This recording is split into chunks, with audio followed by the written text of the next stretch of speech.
Olá! No seguinte vídeo vamos apresentar nosso trabalho da disciplina de Projeto Nível 1 em Controle e Processamento de Sinais. Eu sou a Laura. E eu sou o Alessandro. E o nosso trabalho é sobre classificação de imagens de eletroluminescência de placas solares. A lógica geral do projeto é iterar sobre as imagens desse diretório usina, fazer o pré-processamento dessas imagens para destacar as áreas de interesse.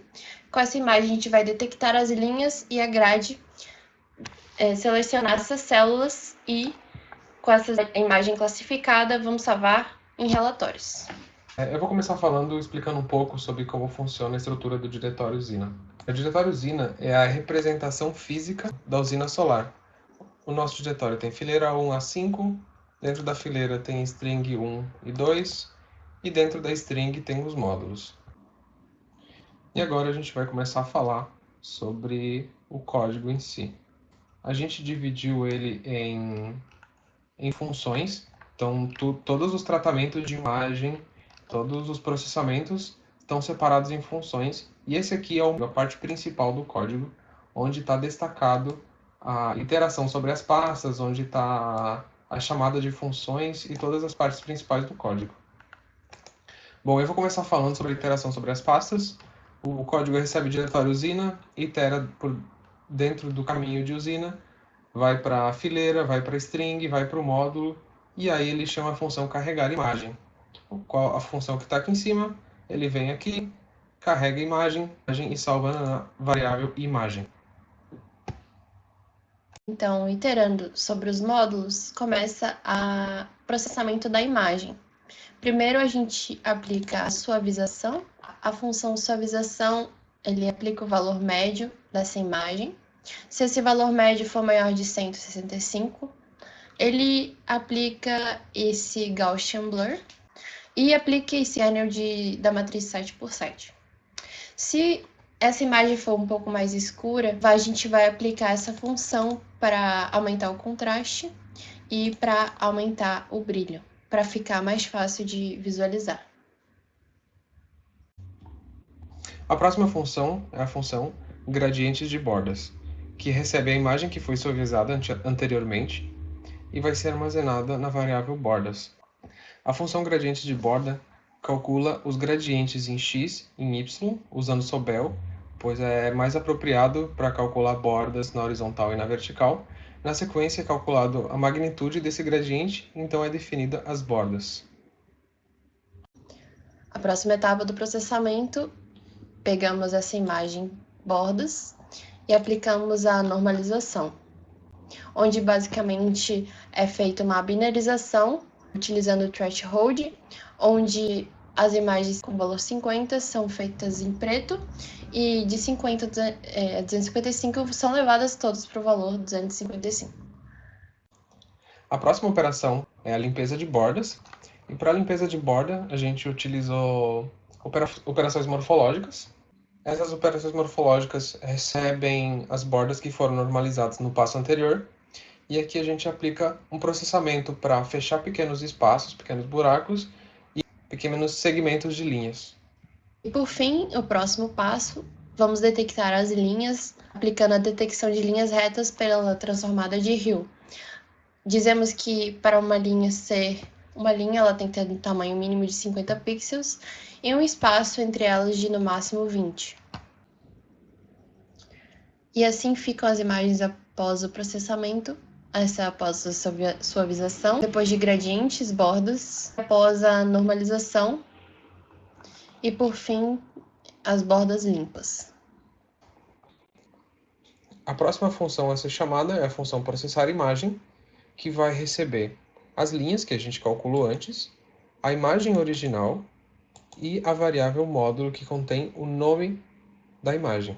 A variável linhas, que veio da detecção de linhas, ela é composta por x1, y1, x2 e y2, as coordenadas que determinam o tamanho de uma linha. Vamos analisar a função processamento de imagem. A gente extrai as posições das linhas, aplica um limiar para determinar a quantidade mínima das linhas, o tamanho mínimo das linhas, Feito isso, a gente pega as linhas mais ao extremo da borda, as linhas mais à esquerda e mais à direita, e mais ao norte e mais ao sul da placa, para delimitar o comprimento máximo das linhas. Para que seja considerado uma placa válida, ela tem que ter pelo menos 2 linhas horizontais e 2 linhas verticais. E aqui é plotado as linhas vertical e horizontal, porque elas foram calculadas separadamente.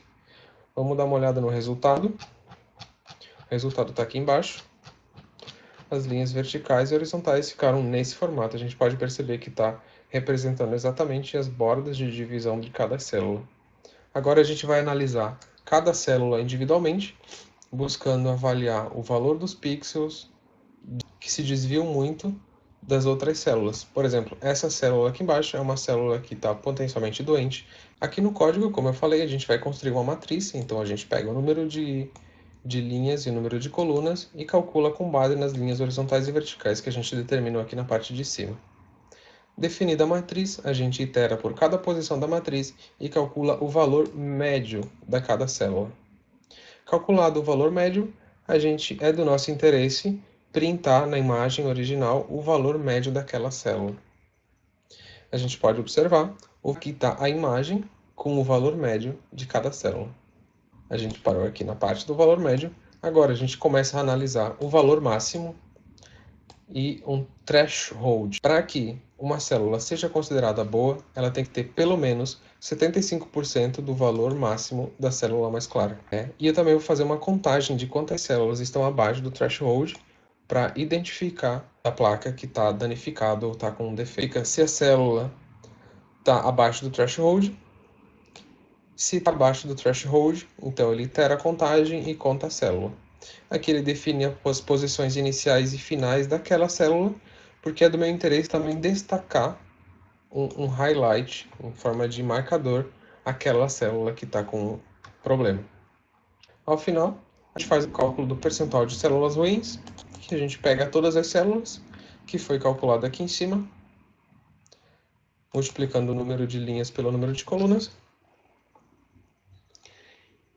E aí, o total de células dividido pelo total de células abaixo do threshold, que foi calculado aqui, contando e iterando sobre todas as células que têm o valor abaixo do threshold, multiplicado por 100, isso vai trazer o percentual.